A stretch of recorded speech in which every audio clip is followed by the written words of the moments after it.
Hello students. Presently हम seventh unit study कर रहे हैं and that is mechanical properties of fluids. और आज हम बात करेंगे विस्कोसिटी के बारे में। तो देखिए, आज हम बात कर रहे हैं दैट इज विस्कोसिटी। बेटा, विस्कोसिटी क्या है? किसी भी लिक्विड की एक प्रॉपर्टी है जो लिक्विड के फ्लो का अपोज करेगी। आप सिंपल वे में कह सकते हैं it is the property of the liquid due to which a opposing force act between the layers of the liquid.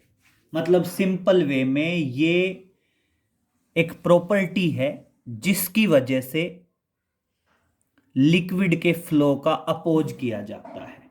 तो देखिए, आप क्या बताएंगे? विस्कोसिटी क्या है? It is the property of the liquid, it is the property of the liquid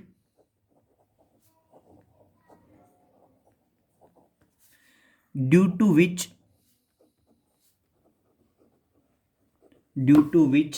an opposing force come into play, opposing force comes into play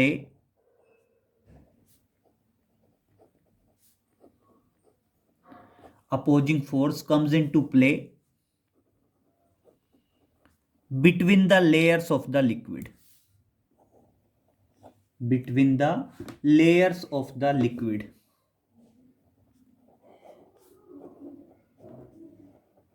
between the layers of the liquid। आप simple way में कह सकते हैं viscosity एक opposing force है जो liquid की layers के बीच में एग्जिस्ट करता है, या फिर ये कह सकते हैं which oppose the relative motion between the layers of the liquid and it opposes the relative motion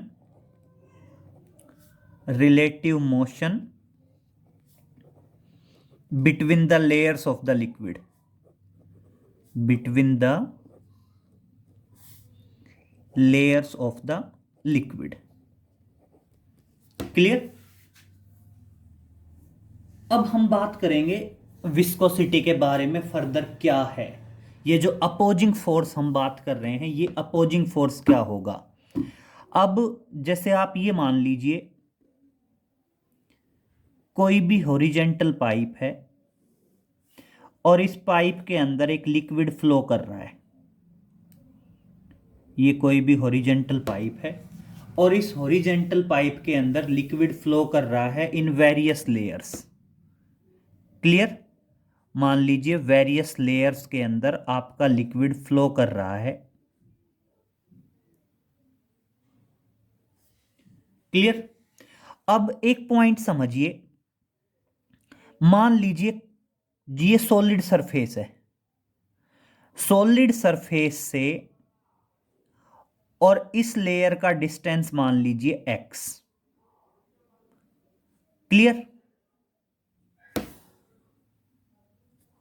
और अगली जो लेयर है, नेक्स्ट लेयर, इस नेक्स्ट लेयर का डिस्टेंस मान लीजिए x प्लस dx।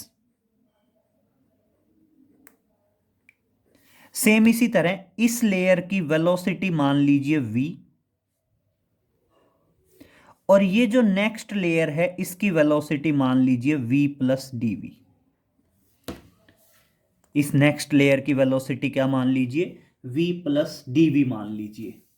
तो देखिए, आप क्या कहेंगे? जो अपोजिंग फोर्स है between the layers of the liquid, तो आप सिंपल वे में बता देंगे द विस्कस फोर्स या the backward force between the layers.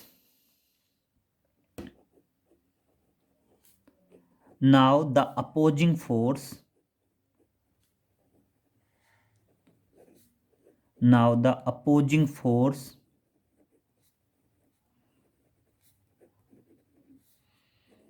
between the layers F दो फैक्टर के डायरेक्टली प्रोपोर्शनल है। एक तो डायरेक्टली प्रोपोर्शनल है एरिया ऑफ द लेयर्स, एक तो डायरेक्टली प्रोपोर्शनल आएगा एरिया ऑफ द लेयर्स। ए क्या है? ए है आपका एरिया ऑफ लेयर्स। भाई कोई भी दो लेयर हैं बेटा, हम दो लेयर्स के बीच में अपोजिंग फोर्स की बात कर रहे हैं, तो वो अपोजिंग फोर्स एक तो डायरेक्टली प्रोपोर्शनल होगा area of the layers and directly proportional होगा डीवी बाई डी एक्स। इसको बोलेंगे वेलोसिटी ग्रेडियंट।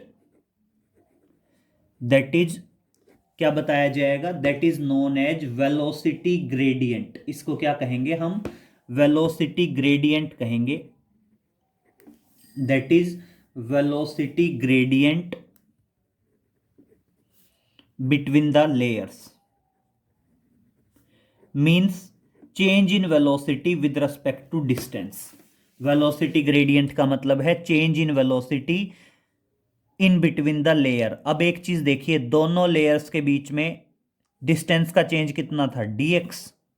और दोनों layers के बीच में velocity का change क्या था? dv।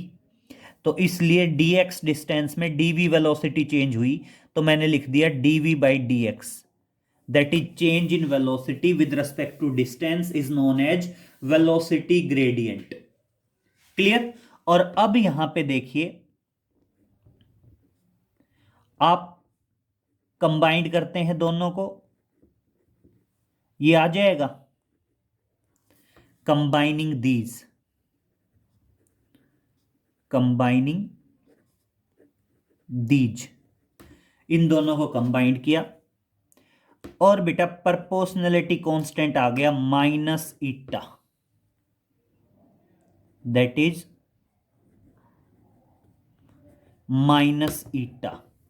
और अब मेरी बात समझिए, ये तो आ गया अपोजिंग फोर्स, और यहां पे ये जो माइनस साइन है, ये माइनस साइन बताता है कि जो अपोजिंग फोर्स है उसकी जो डायरेक्शन है वो जस्ट अपोजिट है to the motion of the liquid. जिस डायरेक्शन में लिक्विड मूव कर रहा है उससे जस्ट अपोजिट डायरेक्शन में होता है, नाम से भी पता चल रहा है अपोजिंग फोर्स। और यहां पे ये जो ईटा आया है, ये जो प्रोपोर्शनलिटी कांस्टेंट है ईटा, इस ईटा को हम बोल देते हैं that is known as the coefficient of viscosity. इसको क्या कह देंगे? That is coefficient of viscosity. That is coefficient of viscosity. Clear? अगर मैं कोफिशिएंट ऑफ विस्कोसिटी को डिफाइन करना चाहूं तो कैसे बताएंगे? मेरी बात सुनिए। अगर आप कह दो कि एरिया ऑफ द लेयर्स वो भी 1 हो एंड वेलोसिटी ग्रेडियंट वो भी 1 हो, उस टाइम पे अपोजिंग फोर्स किसके बराबर होगा? कोफिशिएंट ऑफ विस्कोसिटी के बराबर होगा। तो आप क्या बताओगे? डिफाइन कैसे करोगे? डिफाइन करेंगे coefficient of viscosity, coefficient of viscosity will be equal to the opposing force between the layers, will be equal to the opposing force between the layers। लेकिन कब? when A क्या है? Area of the layers. when area of the layers and velocity gradient and velocity gradient both are unit। Clear? अगर दोनों के दोनों unit होंगे तो।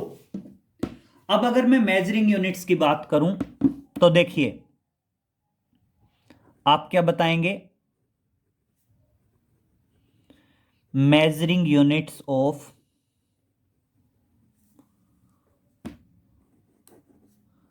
coefficient of viscosity, coefficient of viscosity eta.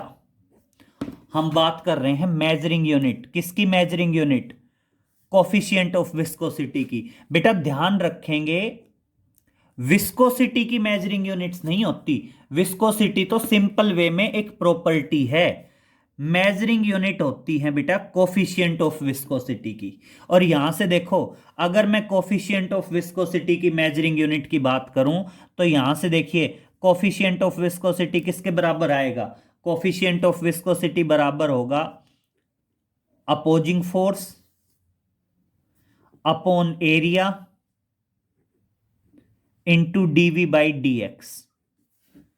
Clear? और इस तरह से देखिए, फोर्स की मेजरिंग यूनिट न्यूटन, एरिया की मीटर स्क्वायर, और बेटा velocity gradient that is velocity per unit distance. तो पर यूनिट डिस्टेंस है तो वेलोसिटी की क्या होती है? मीटर सेकंड माइनस 1, और अपॉन डिस्टेंस की फिर से क्या आ जाएगी? मीटर आ जाएगी। डिस्टेंस की फिर से क्या आएगी? मीटर। और इस तरह से मेजरिंग यूनिट हो जाएगी दैट इज न्यूटन, मीटर से मीटर कैंसिल हो जाएगा, मीटर माइनस 2, और इंटू क्या आ जाएगा? सेकंड। इंटू क्या आ जाएगा? सेकंड। और इसको हम न्यूटन पर मीटर स्क्वायर को क्या बोल देते हैं?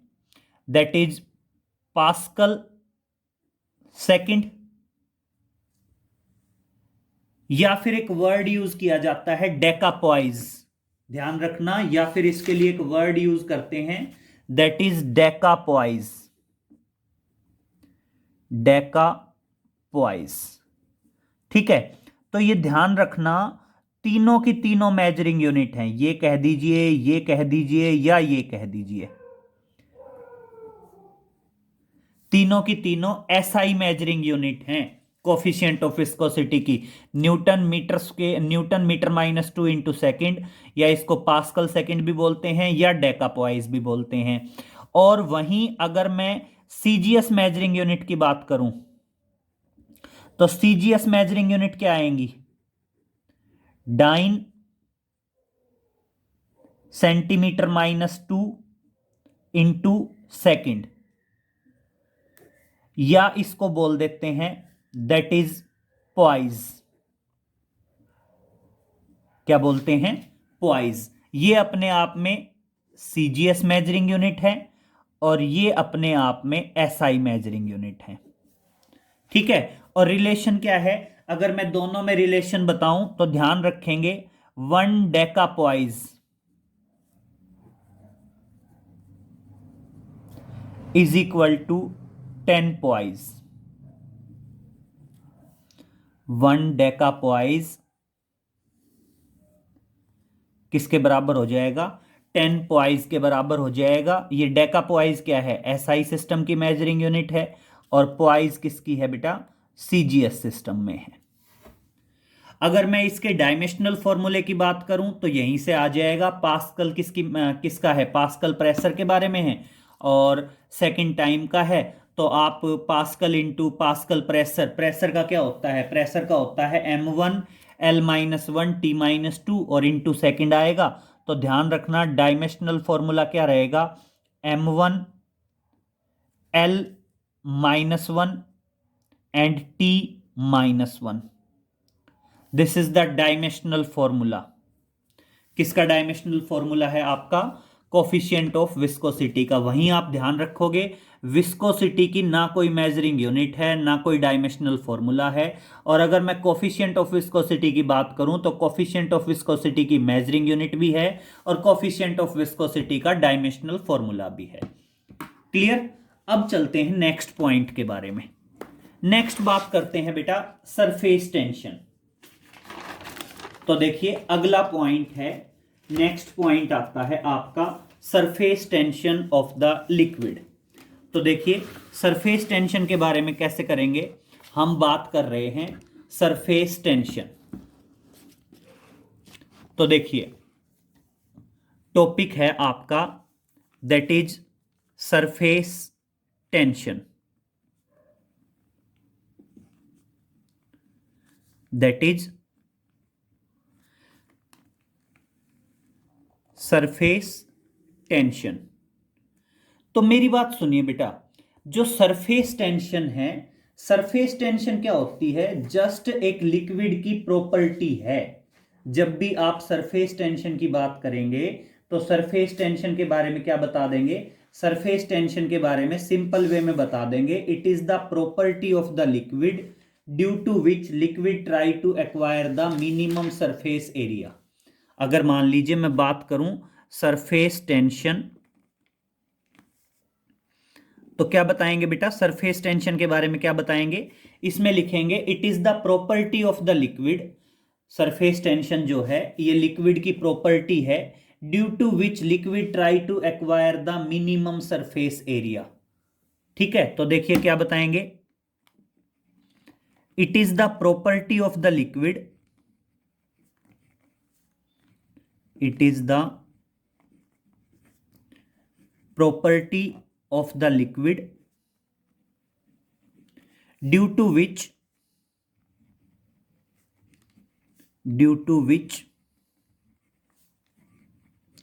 liquid try to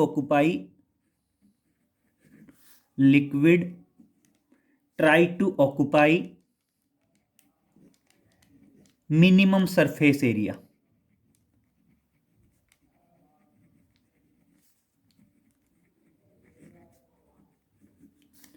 due to which liquid try to occupy the minimum surface area, जिसकी वजह से लिक्विड क्या करता है? मिनिमम सरफेस एरिया ऑक्यूपाई करने की कोशिश करता है। अब बेटा आप मान लीजिए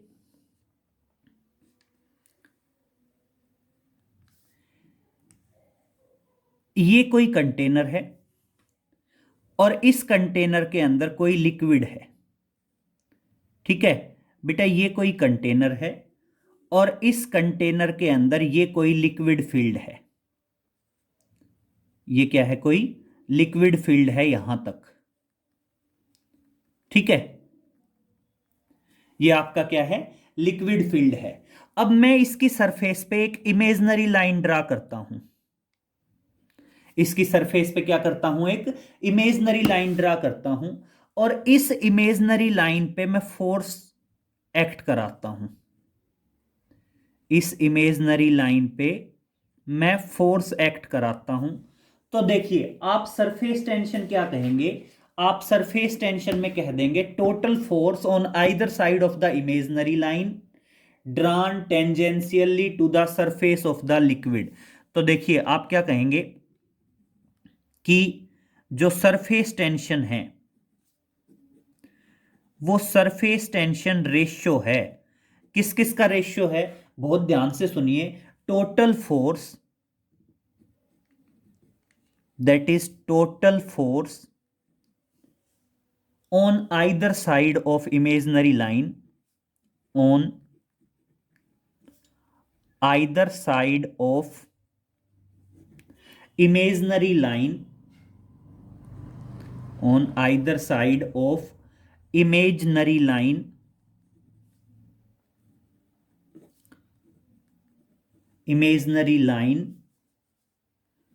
drawn tangentially on the surface of the liquid, tangentially on the surface of the liquid upon length of the line, upon length of the line। तो आप सिंपल वे में बता देंगे सरफेस टेंशन जो है वो रेशियो है। किस किस का रेशियो है? That is tangential force on either side of the imaginary line which is drawn tangentially on the surface of the liquid. और इसलिए हम सरफेस टेंशन को सिंपल वे में कह देते हैं surface tension is equal to force upon length. तो force तो क्या है बेटा? फोर्स तो है that is total force on the either side of the imaginary line drawn tangentially. ठीक है, और L क्या है? इस इमेजिनरी लाइन की लेंथ है। यहीं से अगर मैं मेजरिंग यूनिट की बात करूं, अगर मैं सरफेस टेंशन की मेजरिंग यूनिट्स की बात करूं तो मेजरिंग यूनिट्स तो क्या होती हैं, एक तो होती है फोर्स की, होती है न्यूटन पर मीटर, ये तो होगी एसआई सिस्टम में। और वहीं अगर मैं बात करूं तो डाइन पर सेंटीमीटर, ये किस में होगी, सीजीएस सिस्टम में होगी। क्लियर। अगर मैं डायमेंशनल फॉर्मूले की बात करूं, अगर मैं सरफेस टेंशन का डायमेंशनल फॉर्मूला बताऊं तो बेटा फोर्स अपॉन लेंथ, और फोर्स अपॉन लेंथ में क्या आ जाएगा, that is m1 L0, that is t-2। This is the dimensional formula of surface tension. और आप एग्जाम्पल बता सकते हैं, rain drops are spherical due to surface tension. Example में आप बता सकते हैं, रेन ड्रॉप्स आर स्फेरिकल, जो आपकी रेन ड्रॉप्स होती हैं, रेन ड्रॉप्स आर स्फेरिकल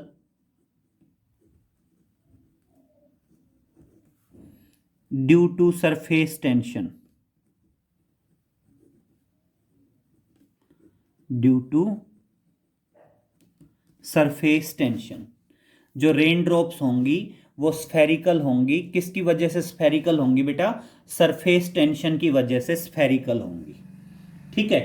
अब आप इसमें कुछ पॉइंट्स और भी डिस्कस कर सकते हैं। एक तो आता है, इसमें और एग्जांपल भी मेंशन कर सकते हैं। नेक्स्ट एग्जांपल देखिए, ये भी बता सकते हैं कि आपके जो ऑयल होते हैं ना, जो लुब्रिकेटिंग ऑयल्स होते हैं, जो जनरली इंजन में किसी भी व्हीकल के इंजन में यूज किए जाते हैं एज ए मोबिल ऑयल, उनकी सरफेस टेंशन लो रखी जाती है ताकि वो इजीली फैल जाएं। तो देखो क्या बताओगे, surface tension of all lubricating oils and paint.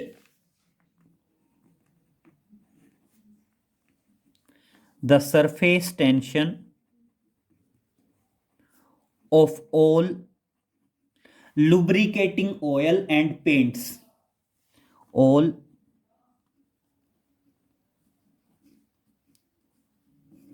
lubricating oil and paints are kept low, are kept low। बेटा जितने भी आपके मोबिल ऑयल होते हैं और जो पेंट्स होते हैं, उनकी सरफेस टेंशन लो रखी जाती है, so that they separate over the large area, so that they separate over the large area, separate over the large area। ठीक है। सेम इसी तरह आप कहते हैं जो एंटीसेप्टिक्स होते हैं, एंटीसेप्टिक्स क्या होते हैं बेटा, जैसे ये डिटोल है, सेवलोन है, जो हम चोट लगती है तो उसके ऊपर लगाते हैं। तो ध्यान रखिए, जितने भी एंटीसेप्टिक्स होते हैं, इनकी सरफेस टेंशन की वैल्यू लो रखी जाती है ताकि ये separate easily over the wound, जो घाव है, चोट है, उसके ऊपर इजीली सेपरेट हो जाएं। तो क्या बताओगे,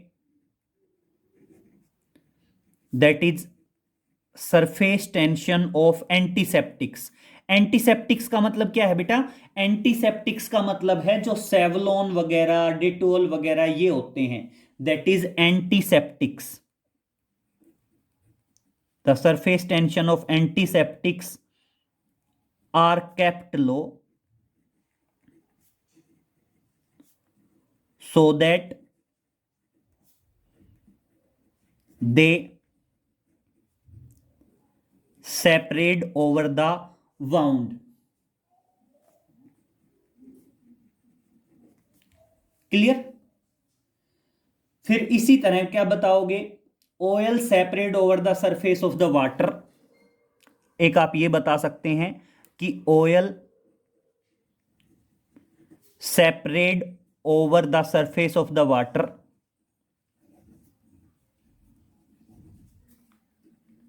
because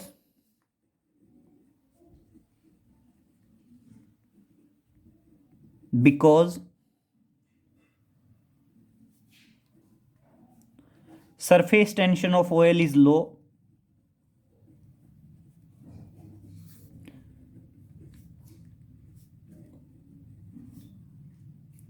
than the water. Clear? Oil की सरफेस टेंशन लो होती है किसके कंपैरिजन में? वाटर के कंपैरिजन में। तो देखिए अब हम कहते हैं factor affecting the surface tension. Surface tension को क्या क्या फैक्टर इफेक्ट करते हैं आप नोट में डालेंगे। Effect of temperature on surface tension,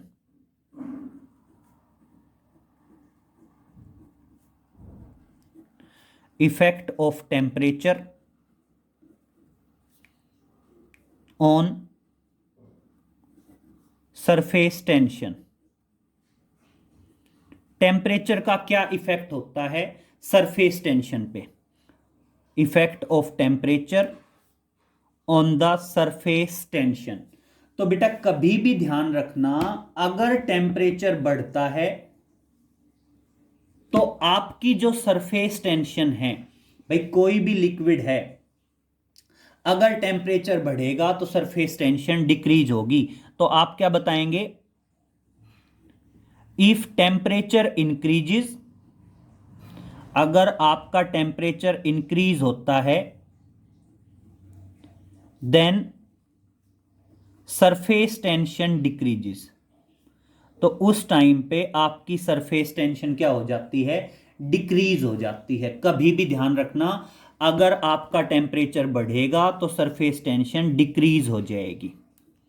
दूसरा आता है बेटा, that is effect of impurities. That is effect of impurities. Effect of impurities on the surface tension। effect of impurities on surface tension। हमने इफेक्ट बताना है, किसका बताना है? इम्प्योरिटीज का। और किस पे बताना है? सरफेस टेंशन पे बताना है। अब बेटा दो चीजें आ सकती हैं, एक तो इम्प्योरिटी कंप्लीटली सोल्यूबल हो, एक तो इम्प्योरिटी क्या हो? हाईली सोल्यूबल हो, और दूसरा इम्प्योरिटी क्या हो बेटा? फीबली सोल्यूबल हो, पार्शियली सोल्यूबल हो। तो देखिए दो कंडीशन है। If impurity number A completely soluble, that is completely soluble, और नंबर 2 है इम्प्योरिटी इज पार्शियली सोल्यूबल या स्प्रिंगली सोल्यूबल। तो मेरी बात सुनिए, दो कंडीशन है। एक तो कंडीशन क्या है? इम्प्योरिटी जो है वो कंप्लीटली सोल्यूबल हो, और दूसरा कंडीशन है इम्प्योरिटी पार्शियली सोल्यूबल हो। तो अगर इम्प्योरिटी कंप्लीटली सोल्यूबल है तो उस टाइम पे तो आपकी सरफेस टेंशन इंक्रीज हो जाएगी। उस टाइम पे तो आपकी सरफेस टेंशन क्या हो जाएगी? इंक्रीज हो जाएगी। और अगर आपका जो इम्प्योरिटी है वो पार्शियली सोल्यूबल है तो आपकी जो सरफेस टेंशन है वो सरफेस टेंशन क्या हो जाएगी? डिक्रीज हो जाएगी। ठीक है, इसका एग्जाम्पल आप समझ सकते हैं, that is an solution of NaCl in water. तो आप कह सकते हैं अगर आप NaCl और वाटर का सॉल्यूशन लेते हैं तो उसकी सरफेस टेंशन तो हाई हो जाती है, और अगर आप सोप सॉल्यूशन लेते हैं, सोप प्लस वाटर लेते हैं, तो उस टाइम पे उसकी सरफेस टेंशन क्या हो जाती है? डिक्रीज हो जाती है। क्लियर? तो आज जो हमने दोनों टॉपिक पढ़े हैं, एक तो पढ़ा है हमने viscosity, coefficient of viscosity, measuring unit, dimensional formula.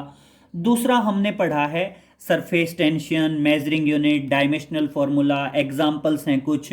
इसके अलावा ये जो हैं इफेक्ट्स हैं, टेम्परेचर का इफेक्ट और इम्प्योरिटी का effect on the surface tension.